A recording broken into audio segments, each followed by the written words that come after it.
হাই friends, মই আজি বনাবলৈ লৈছোঁ বইল চিকেন।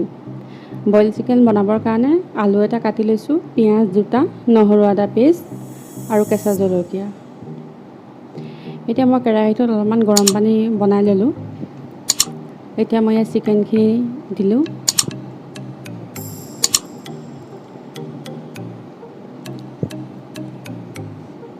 আলুটো দিলোঁ।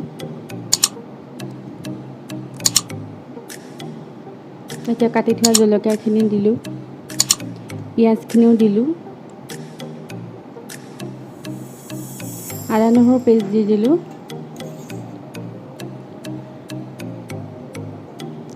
এতিয়া মই ইয়াত সোৱাদ অনুসৰি নিমখ দিলোঁ, হালধি দিলোঁ, এয়া জিৰা গুড়া দিলোঁ, এয়া জালুকৰ গুড়া, এয়া ধনিয়া পাউডাৰ আৰু এয়া জলকীয়া গুড়া। এইখিনি দি অলপমান টাইম ভালকৈ লৰাই ল'লোঁ মই।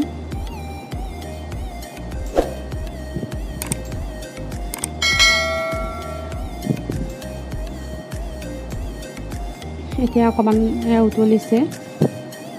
এতিয়া ইয়াত মই কেঁচা মিঠাতেল 1 চামুচ দিলোঁ।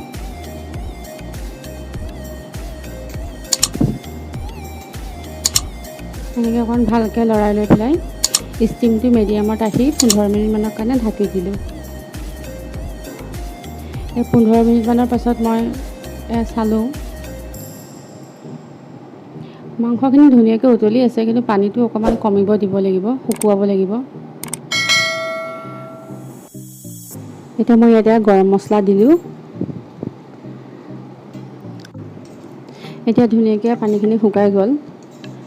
মোৰ ভিডিঅ'টো ভাল লাগিলে লাইক, কমেণ্ট, শ্বেয়াৰ আৰু মোৰ ইউটিউব চেনেলটো ছাবস্ক্ৰাইব কৰি দিব। এয়া পাই চিকেনখিনি মোৰ হ'লেহি আৰু